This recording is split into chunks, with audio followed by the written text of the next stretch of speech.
Hello, everyone. Welcome to our regular Sunday service for April 12th, 2020.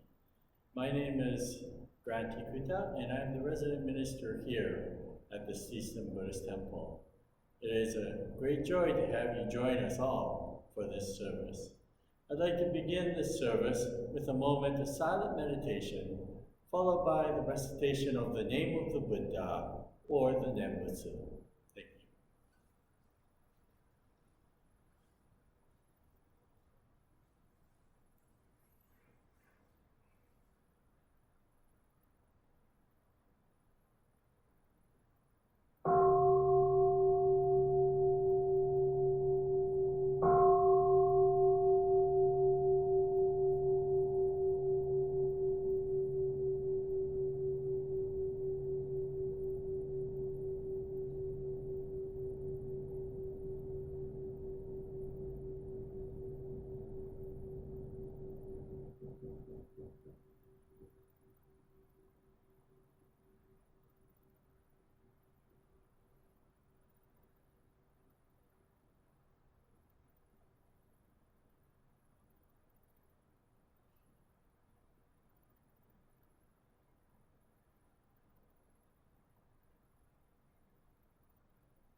Please join me in Gatsho. No one knows, no one knows, no one knows, no one knows, no one knows.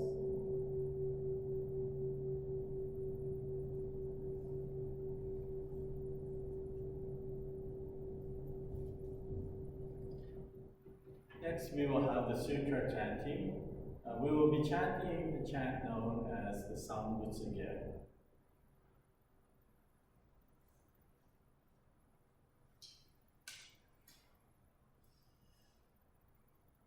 No one knows, no one knows, no one knows, no one knows.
At this time, I'd like to share with you my Dharma talk.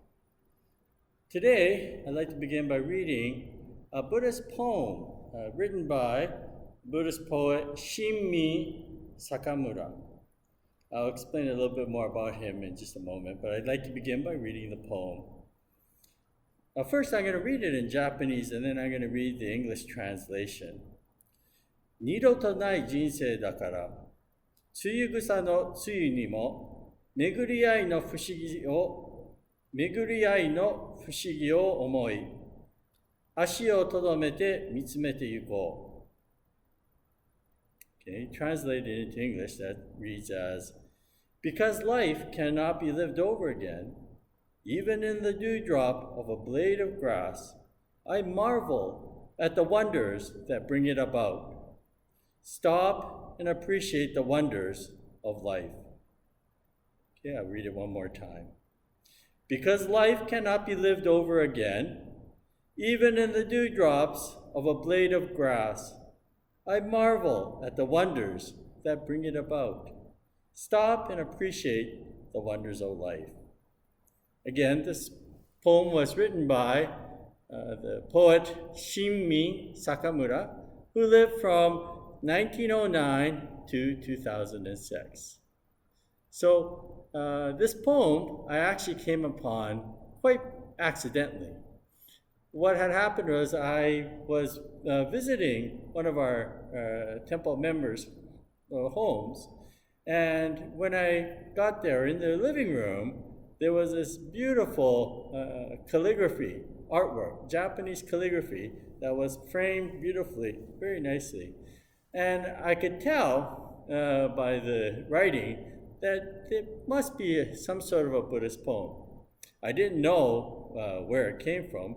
And the family that I visited, they neither spoke Japanese nor wrote Japanese, so of course they had no idea what was on that scroll. So I took a picture of it and I came back to the temple and looked it up. And when I looked it up, I found out that it was this poem, a part of a poem written by this Shinmin Sakamura.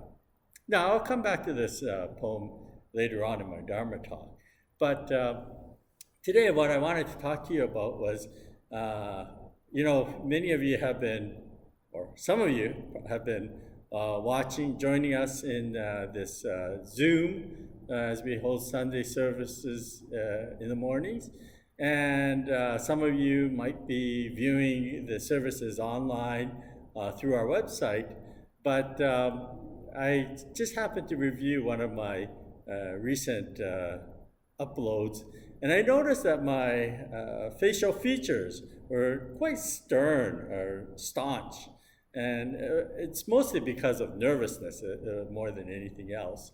But I thought to myself, today I'll try to be more mindful and smile a little bit more. And hopefully that might uplift your day as well.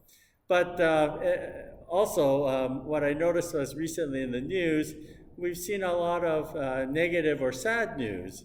And I think it's time that we also have some brevity or some lighter material to make us feel a little better. And so today's talk, hopefully, will brighten your day just a little bit more. What I wanted to do was share with you one of my favorite Buddhist stories. And it was told to me many years ago by Reverend Orai Fujikawa, who I worked with in Toronto at the beginning of my career from 1992 to 1994. And this is one of the stories that Fujikawa Sensei had told me. And it is one of my favorites, and I hope that you will like it. I'm sure many of you may have heard this story, but as with any good story, it's always good to hear more than once. So this story begins with a fellow by the name of Seikichi, who lived in Japan several hundred years ago. Seikichi lived in a small village, and he was going through a really tough time in his life. He was what we would probably in the present day call a person that was undergoing depression. And Seikichi was depressed because his household situation. So one day, Seikichi decided that he would go and visit the local temple and maybe get advice from the minister there on how he might be able to get out of his doldrums. So Seikichi goes to visit the temple in the village, and there he meets with Reverend Umeda. Now, Umeda Sensei was a very gentle and wise minister, and he was more than happy to listen to Seikichi's troubles. So Seikichi said to Umeda Sensei, he said, "Sensei, my life is a shambles right now. I live in a small house, and with me, my wife, 4 kids, and my wife's parents also live together with us. From morning to night, the kids are either running around, making a lot of noise, or my wife is nagging me, telling me I have to do this or that, and my parent-in-laws, they seem to be always complaining about something. There isn't a moment of peace that I have for myself, and I'm at my wit's end. Sensei, is there anything you could do or advise me to do so that I can change my present situation?" And Umeda Sensei listened to Seikichi with his arms crossed, and he just went, And after a moment of silence, Umeda Sensei brought out a wad of paper and a pad of paper and his brush and ink, and he started to write down something. And once he finished, he turned to Seikichi and he said, "Seikichi, I think I can help you," he said. "But," he said to Seikichi, "I want you to make a promise that you will do exactly as I instruct. And by following those orders, I think I can help you." Now, Seikichi, being in the situation he was willing to do anything. So he said, "Yes, of course, I will follow exactly as you order." So Umeda Sensei said, "Yes, that's good. So what I want you to do," he said, "do you know the Shikatani farm at the end of the village?" And Seikichi said, "Yes, I'm familiar with that farm." And Umeda Sensei continued by saying, "I want you to take this letter to Mr. Shikatani at the farm and give it to him, and then he will further give you instructions on what to do. Remember, you promised, you have to do exactly as Mr. Shikatani tells you to do, okay?" So Seikichi, thinking this might help him out, he thought, sure, okay. So he took the letter and he went to visit Mr. Shikatani on the farm. And once he got there, Seikichi introduced himself. He said, "Shikatani-san, my name is Seikichi and I'm from the village. And today I brought this letter for you from the temple, from Reverend Umeda." Now, as it turned out, Mr. Shikatani and Umeda Sensei were friends from childhood, so they knew each other very well. So when Seikichi mentioned he had a letter from Umeda Sensei, Shikatani-san received the letter and began reading it. And as he read it, he sort of looked perplexed. He said, "Really?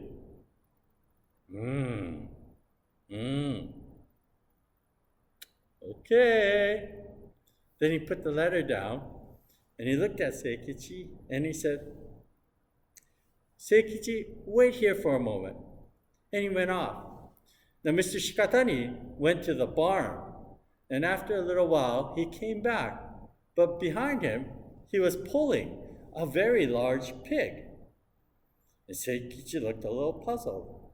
And Mr. Shikatani came up to Seikichi and he said, "According to the letter that Umeda Sensei wrote, he said for me to lend you one of our pigs, and that you are supposed to take this pig home with you and treat it as your guest for 1 week, and then go back to the temple after that." Now, Seikichi was startled, and he said, "What? Umeda Sensei said that? He must be losing his marbles." But Shikatani-san said, and Umeda Sensei also said to remind you, you would do exactly as you have been told. So Seikichi, realizing he had made a promise, reluctantly took the pig and he took it home. And it was the longest week in his life. As you can imagine, the pig ate everything and everything that it could find, and it made a mess wherever it went. At the end of the week, Seikichi looked so disheveled and tired, and he thought, oh, I am really going to give Umeda Sensei a piece of my mind. So he took the pig and he went to the temple. But before he could get in, as he approached the temple, he noticed that the large wooden temple gates were closed. And on the gate, there was a note. And Seikichi came up and looked at it, and it was to him. It said, to Seikichi, first, return the pig to the Shikatani farm, and thank Mr. Shikatani for lending you the pig for a week. Then, go home and come back in one more week.